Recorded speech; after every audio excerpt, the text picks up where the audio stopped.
Good morning 10th class. आज हम एक नया टॉपिक पढ़ेंगे। अगला टॉपिक है हमारा अव्यय। और अव्यय हमारे पाठ्यक्रम में 3 अंक के हैं। कितने अंक के? 3 अंक के। समास हमने देखा कि समास भी 3 अंक के है, संधि 4 अंक की है और अव्यय हमारे 3 अंक के। तो देखो अव्यय किसे कहते हैं? अव्यय की परिभाषा है न व्ययति अव्यय। न व्ययति अव्यय यानी न यानी नहीं, व्यय का मतलब होता है खर्च होना, व्यय यानी खर्च होना। अब यानी जो अव्यय यानी जो खर्च नहीं होते वो अव्यय। अब ये कोई पैसे थोड़ी है भैया, कोई पैसे थोड़ी जो खर्च हो जाए, है ना। तो यहाँ पर बात की खर्च से मतलब, व्यय से मतलब यहाँ पर व्यय से तात्पर्य है कि उनमें कोई भी परिवर्तन नहीं हो, ऐसे जैसे ही रहे। जैसे मान लो खर्च नहीं होने का मतलब जैसे आपके जेब में 500 रुपए है और वो 500 रुपए खर्च नहीं होंगे, तो जैसे आपकी जेब में 500 का नोट है तो वो 500 का नोट पे 500 का ही रहेगा, मतलब उसमें कोई परिवर्तन नहीं हो रहा। और यदि आपने खर्च कर दिया, मान लो 500 में से 200 रुपए खर्च कर दिए तो 300 रुपए बचे, तो उसमें क्या हो गया? परिवर्तन हो गया। 500 का नोट की जगह 300 रहेगा, परिवर्तन हो रहा। तो यहाँ पर ये व्यय से तात्पर्य है कि कोई परिवर्तन नहीं हो। तो नहीं हो, व्यय कोई परिवर्तन, यानी जो अव्यय है। अव्यय वो है जिनमें कोई भी परिवर्तन नहीं हो। जिनमें कोई भी परिवर्तन नहीं हो उनको अव्यय कहते हैं। कोई भी परिवर्तन से तात्पर्य है कि किसी भी विभक्ति, लिंग, वचन, पुरुष आदि के साथ उनका प्रयोग होने पर उनमें कोई परिवर्तन नहीं हो तो उन्हें अव्यय कहते हैं। तो देखो परिभाषा दी गई है कि वे शब्दांश जिनका है ना, किसी काल, वचन, लिंग, विभक्ति, है ना, पुरुष आदि के साथ प्रयोग करने पर उनमें कोई परिवर्तन नहीं हो, उन्हें अव्यय कहते हैं। उनको क्या कहते हैं? अव्यय कहते हैं, है ना। तो जिनका किसी काल, वचन, लिंग, पुरुष, विभक्ति आदि के साथ प्रयोग करने पर, यानी वे शब्द जिनका कोई काल हो, चाहे वर्तमान काल, भूतकाल, भविष्यकाल, है ना, एक वचन, द्विवचन, बहुवचन, पुल्लिंग, स्त्रीलिंग, नपुंसकलिंग, प्रथम पुरुष, मध्यम पुरुष, उत्तम पुरुष या विभक्ति प्रथमा, द्वितीय, तृतीय, चतुर्थी, पंचमी, षष्ठी और सप्तमी आदि के साथ में प्रयोग करने पर उनमें कोई भी परिवर्तन नहीं हो, वो मूल रूप में ही हो, रहते हो, उन्हें हम अव्यय कहते हैं। उनको क्या कहते हैं? अव्यय।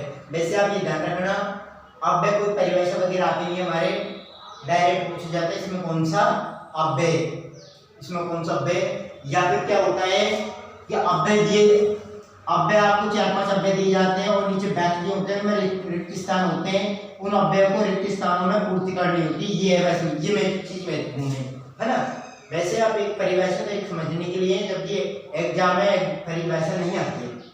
तो देखो अव्यय के भेद, अव्यय 5 प्रकार के होते हैं। कितने प्रकार के होते हैं? 5 प्रकार के। 5 प्रकार के कौन कौन से? होता है क्रिया विशेषण, संबंध बोधक, समुच्चय बोधक, विस्मयादि बोधक और उपसर्ग। ये अव्यय के 5 भेद होते हैं। कितने भेद होते हैं? 5 भेद। क्रिया विशेषण, संबंध बोधक, समुच्चय बोधक, विस्मयादि बोधक और उपसर्ग, ये 5 भेद होते हैं।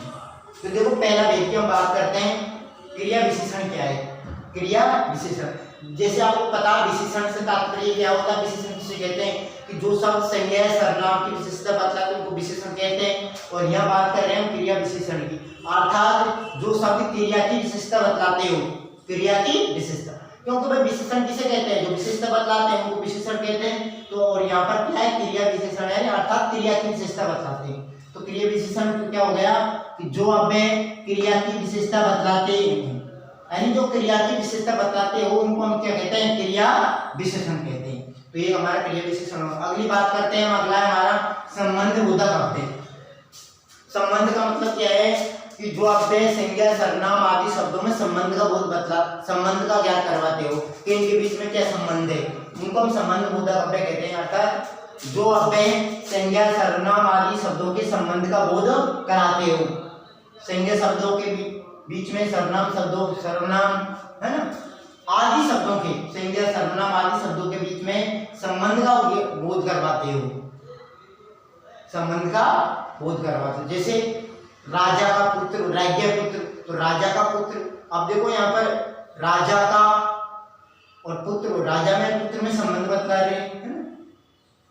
तो देखो समुच्चय बोधक की बात करते हैं। अगला है समुच्चय बोधक अव्यय।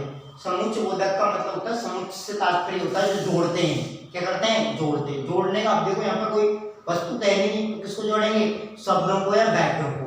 तो जो अव्यय किन्हीं दो शब्दों या वाक्यों को जोड़ते हो, किन्हीं दो शब्दों या वाक्यों को जोड़ते हो।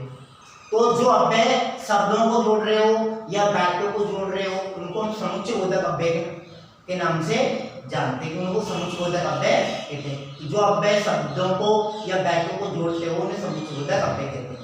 अगली बात करते हैं हम। अगला है हमारा विस्मयादि बोधक अव्यय। विस्मयादि बोधक अव्यय। देखो विस्मयादि बोधक का मतलब अव्यय से तात्पर्य है कि जो हमारे मन के अंदर जो भाव होते हैं, सुख का, दुख का, क्रोध का, है ना, क्षमा का, आश्चर्य का, चिंता का, ये हमारे अंदर के जो भाव है जो उन शब्द विशेष जिनसे हमारे मन अंदर के जो मन के भाव है ना वो प्रकट होते हैं। मन के भाव बाहर प्रकट होते हैं, है ना। तो उनको हम विस्मयादि बोधक अव्यय कहते हैं। देखो कहा गया परिभाषा में कि जो अव्यय सुख, दुख, आश्चर्य, चिंता आदि मन के भावों को बतलाते हो, उनको बतलाते हो, है, जिनसे हमारे मन के भाव बाहर निकल रहे हो, मन के भाव प्रकट हो रहे हो। जैसे कि मान लो कोई व्यक्ति जा रहा है, कोई वृद्ध व्यक्ति जा रहा है और वो क्या रास्ते में गिर गया। गिरने के बाद उसको चोट लग गई। तो चोट लगने के बाद लग गई तो हम क्या, हमारे अंदर क्या होगा? एक करुणा का भाव जगेगा, है ना, उसकी सहायता करने का, तो हमारे अंदर दया का भाव जगेगा। तो ये क्या है कि जो भाव है ना, मन के भाव, है ना, उनको ही जो मन के भाव बतला रहे हो उनको हम क्या कहते हैं? विस्मयादि बोधक अव्यय कहते हैं। कि जो अव्यय सुख, दुख, चिंता, आश्चर्य, चिंता आदि मन के भावों को बतलाते हैं। अगली बात करते हैं, अगला भेद है उपसर्ग। उपसर्ग कौन से? जो आपको पता है उपसर्ग संस्कृत में 22 उपसर्ग होते हैं। तो उपसर्ग, क्योंकि उपसर्गों को अव्यय के अंतर्गत में लिया है, क्योंकि इनमें कोई परिवर्तन नहीं होता। तो उपसर्ग क्या है? किसी शब्द अर्थात प्रातिपदिक या क्रिया के आगे जुड़कर उनके अर्थ व स्वरूप को बदल देते हैं, है ना। और उपसर्ग से पता है आपको 22 उपसर्ग संस्कृत के प्रेय, परापसा, अनुगम, निस्नेह, दुर्दुर, बियानी, अध्यपयति, सुदभि, प्रतिपरि, उपये 22 उपसर्ग। तो ये हमारे हो गए थे अव्यय की परिभाषा, है ना। अव्यय की परिभाषा हुई, अव्यय के भेदों की हमने बात कर ली थी। देखो मैं आपको एक चीज बताऊं, एग्जाम में न तो ये परिभाषा आती है न भेद आती है, लेकिन ये क्या हमारी जानकारी के तौर पे हमने भाई ये अव्यय कहते कितने प्रकार के होते हैं अव्यय, ये। अब हम बात करते हैं हमारे पाठ्यक्रम में कौन कौन से अव्यय। हमारे पाठ्यक्रम में 32 अव्यय 32 है। हमारे पाठ्यक्रम में अव्यय कौन कौन से? देखो अपि, इति, एव पाठ्यक्रम के अव्यय है ना। अपि, इति, एव, उच्चै, कदा, उते, नूनम, पुरा, मा, इतस्तते, यते, अत्र, तत्र, पुत्र, इदानीं, सम्प्रति, यदा, कदा, है ना, यथा, तथा, बिना, शेषा, स्वे, है, अधुना, वही, वृथा, कदापि, शनै, किमे, यावत और तावत। ये 32 अव्यय हमारे जो व्याकरण की पुस्तक है उसमें दे रखे हैं। लेकिन देखो मैं आपको एक बात बताऊं, उसमें पुस्तक में भी क्या है, देखो यहाँ पर क्या दे रखा था, उसमें एक अव्यय की हम बात करते हैं। तो यहाँ पर देखो एक कदा है ना, कदा को देखिए, एक तो कदा को पुस्तक में यहाँ दे रखा था, व्याकरण की पुस्तक है हमारी, है ना। सिलेबस, उसमें जो सिलेबस दे रखा है उसमें भी कदा को 2 बार दे रखा है। देखो कदा को यहाँ दे रखा है, कदा को यहाँ दे रखा है ना। और हम बात करते हैं, है ना, तो ये हमारे पाठ्यक्रम में कदा को 2 बार दे रखा है, कोई दिक्कत नहीं है उससे। तो हम तो जो भी है हमारे पाठ्यक्रम में ये है ना, अव्यय को एक भी अव्यय छोड़ेंगे नहीं, सारे अव्ययों का अध्ययन करेंगे, क्योंकि अव्यय 3 नंबर के आते हैं। तो ये हमारे अव्यय, ये हमारे अव्यय। तो कल से हम एक अव्यय का अध्ययन करना स्टार्ट करेंगे। Thank you.